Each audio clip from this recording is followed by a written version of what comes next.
Hey guys, I figured I'd make a video for you about this is what you end up with when you're making tabbouleh.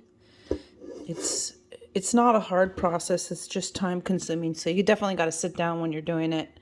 This is what you end up with. The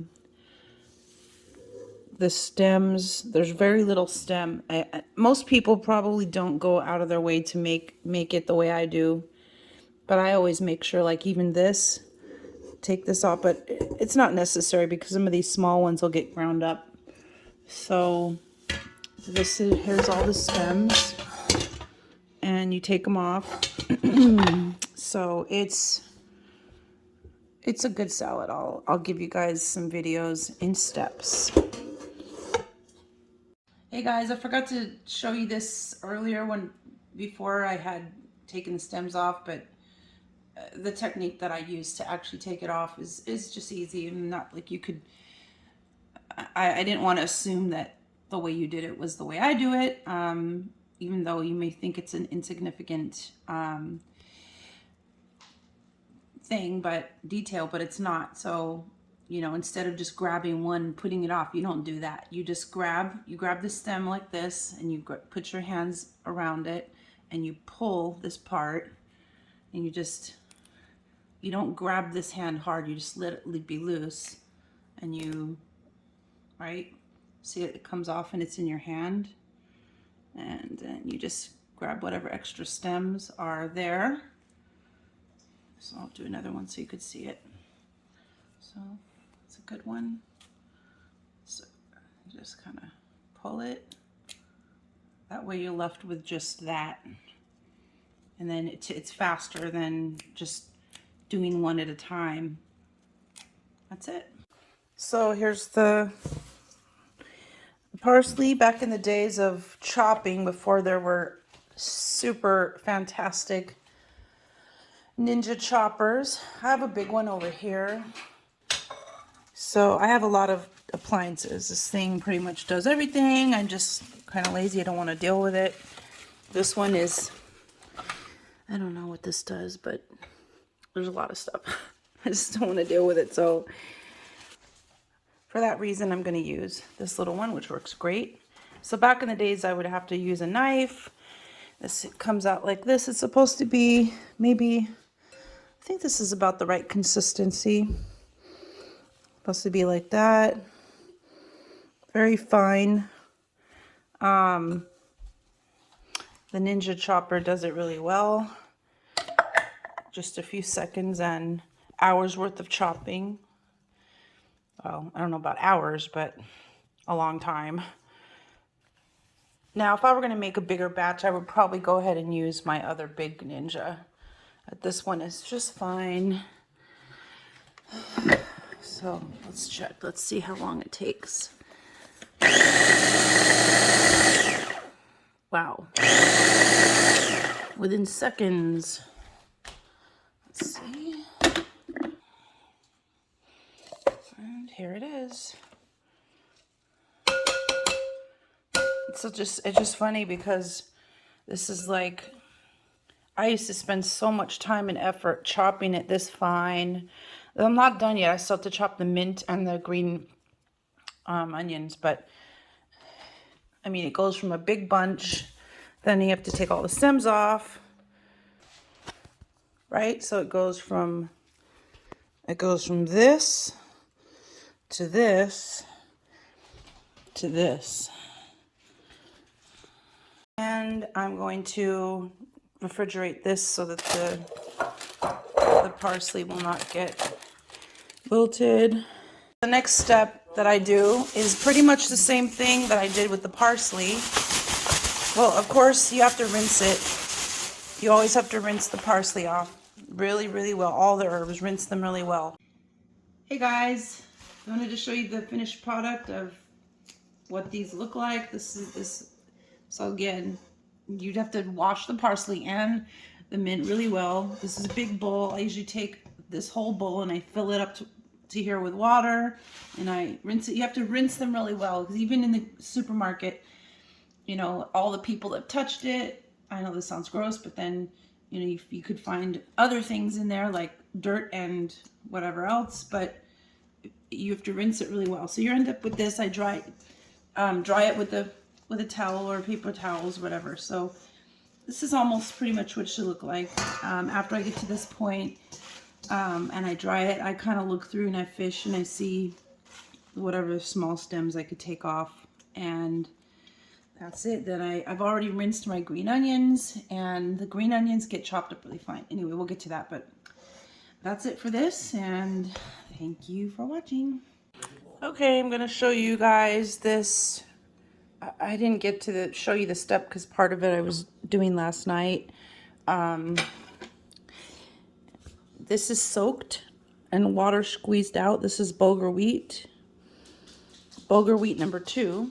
And you have to soak it in water for about 20 minutes to 30 minutes. Really not that long. Then you use a strainer. I use this one to strain it. And then after you strain it, you still have to take it, like you grab a bunch and you squeeze it really hard like this, because there's still a lot of water left in it. So that's when you end up with this, and then you put it in the completed product. Hey guys, is the next step where you dump in the Bulgur wheat, mix it in, and as far as parsley and mint, it's a 2-to-1 ratio, meaning twice the amount of parsley as mint goes in. Sometimes I put a little bit more. I think I actually put in 2 bunches of mint. This is a lot of parsley. This is the way it is. This is the salad. I really don't want to do those mint leaves. I might add more mint, but let me see. It smells good. So you just add it. Traditional, I'm not Lebanese, but this is a traditional Lebanese dish. I think this is what they actually like it to look like. It's supposed to look like this, the last step. There's 2 more steps. There's the green onions and then the tomatoes. But I like a little more bulgur in mine. So I just keep mixing it to see what it... Yes, my hands are clean. There's really no other way to do this. I mean, you could use a wooden spoon or something, but this is just faster. Yeah, so I'll add all of it. So when on the recipe that I posted on Facebook, it's just a guide. I mean, everybody likes theirs differently. So I actually said to put 1/3 cup of dry Bulgur wheat to measure, but I actually used 1/2 cup because I like a little bit more. When you soak it in the water, it ends up getting bigger. So this is that. And I'll be back for the next step. Hey guys, I know you know how to cut green beans, but I mean green onions, but just to show you how this is the only step that you kind of have to do by hand, because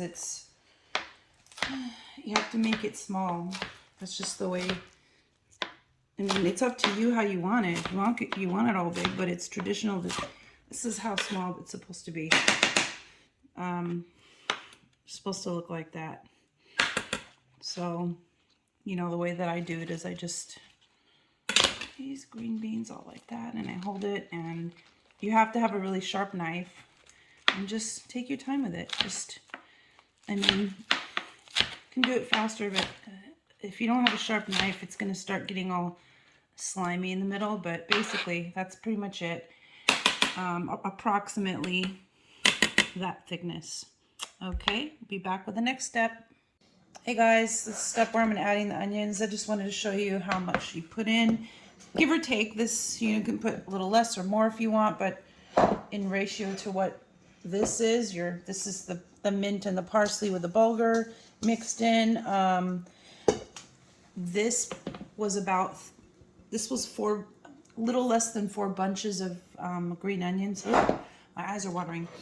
So add it there.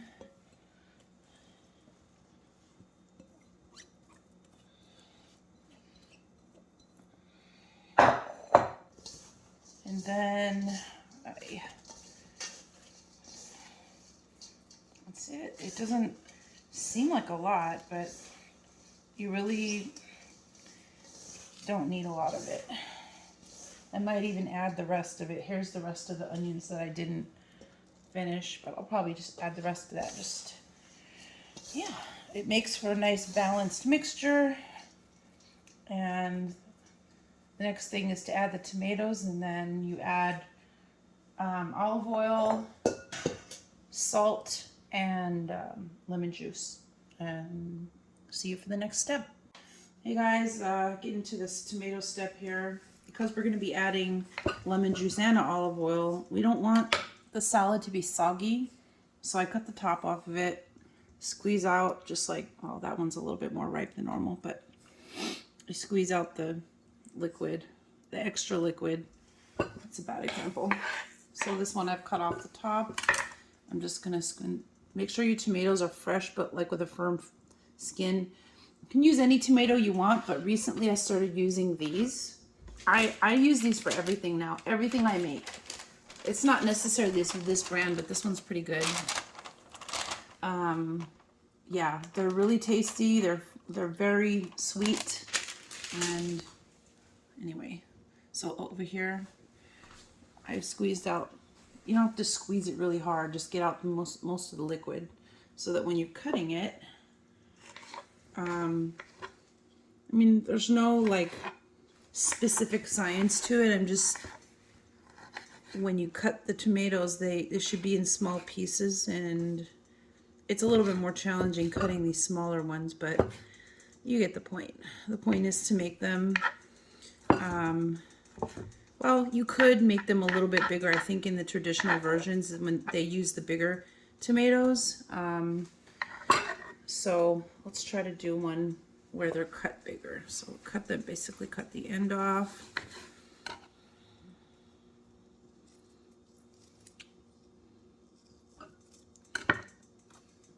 Squeeze out the excess liquid.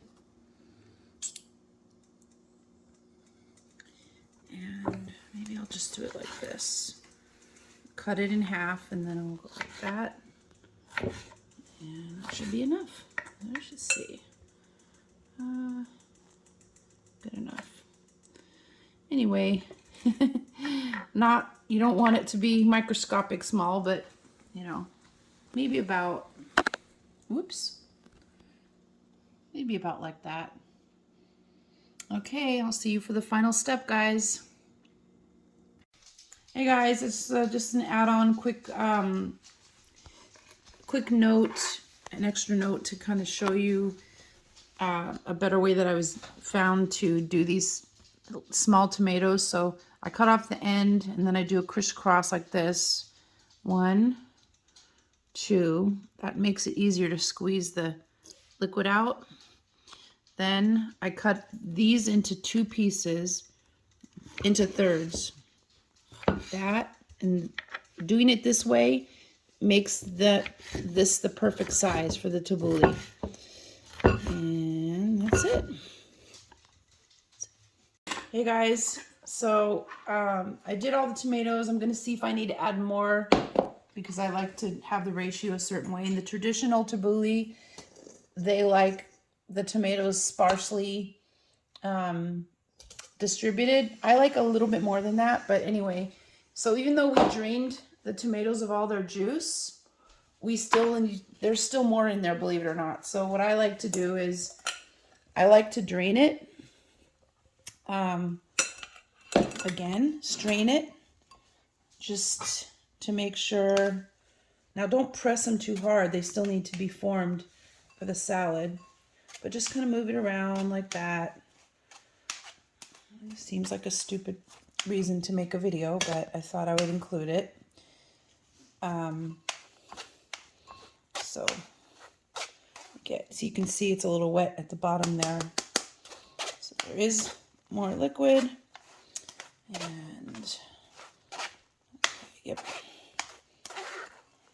See, look at it, it's still wet. There's still more liquid in there. Let's see if I can get it.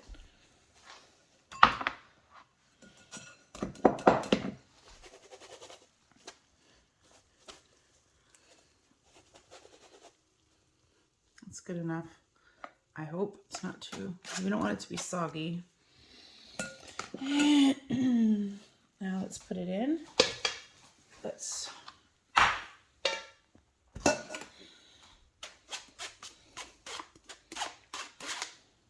sorry. Okay, so that's, you see how much greens there are. This might not be enough, but I thought I would add it. And that's kind of like what I do. My process is I just, it's a patient process to add you this stuff. You have to do a little at a time. And of course I didn't buy enough. It's been a while since I've made this. And you can see why I don't really do it that often, because it's very time consuming. It's delicious though. I mean, it's a very refreshing salad. Once you add all the elements, the olive oil and the lemon juice and the salt and the fresh pepper and with the Bulgur wheat, it just makes it a really, believe it or not, this is very fulfilling. You can even pair it with whatever, chicken if you eat meat. We eat meat, but I try to eat a lot of vegetables in my diet. So in the traditional version, I would say that this is about how that they like it. I like more than that, so I'm going to add a little more. Anyway, see you for the final step, guys. Hey guys, here's the final step of the tabbouleh. So what I'm going to be doing is adding the salt, pepper, lemon juice, and olive oil. And the way that I add the salt, I usually add the salt first so that I can make sure that it's evenly distributed amongst the whole of the tabbouleh, because once you add the liquids and everything, it's difficult to stir up the salt. So what you don't want is you don't want to end up with patches of really salty and then bland. So the way that I avoid that is I would usually do it because this is a larger portion, it's a little bit more difficult, but you just kind of have to, in your mind, visualize, okay, I try to make it flat and then I'll turn it over and mix it. If you find a better way to do this, by all means, but I just want you to get the concept of this. Okay, so I'm going to add the salt, just lightly dust it on each side so that it's even, right? Okay, and now I'm going to put it in there and get the other side, flip it over like this, right? And do the same thing. Try not to bruise the herbs by stirring it so much, but with this you kind of need a spoon. And before I was mixing it with my hands. So you kind of get the idea. This is how I add the salt. And when you add salt to a large portion of mix like this, it, like I said, you want to make sure that you're getting even amounts of salt throughout the whole thing, and that it's going to taste good, right? Okay. So I think that's a good amount right there. And always, whenever you're making food, here's this pepper now. You always taste everything. Once you add what you think you need, and you taste. For this particular dish, you can put on the smallest size of fresh pepper. Really not rocket science, but I like to have an even amount in everything that I make. So that should be pretty good. Probably do one more turn and then add some more pepper. And again, this is to your taste, whatever you like. If you like less pepper, use less. If you don't like pepper, don't add it. But I love pepper. I think that's a good amount. And when you're serving, each person can also add their own. So after I'm done with adding everything, I'll taste it and add more as needed. Oops. Okay.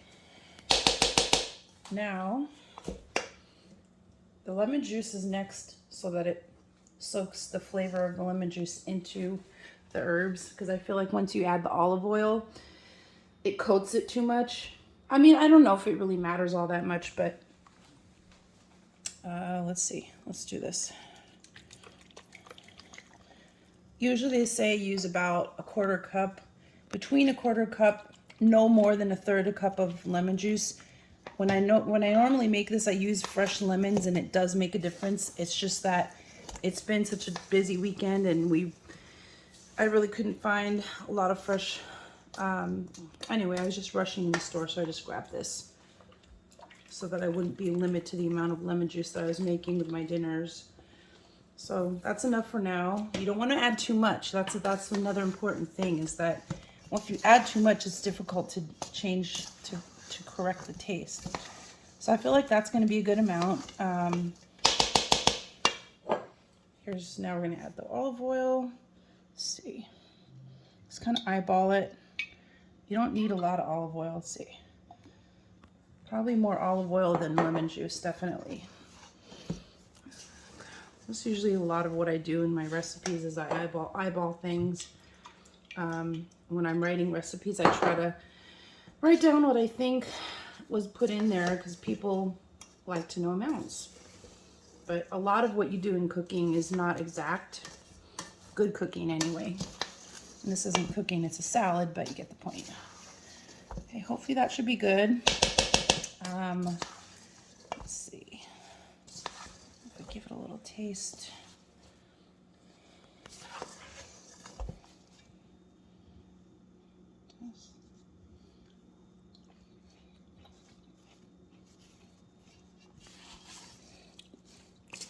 Definitely needs more salt and lemon juice.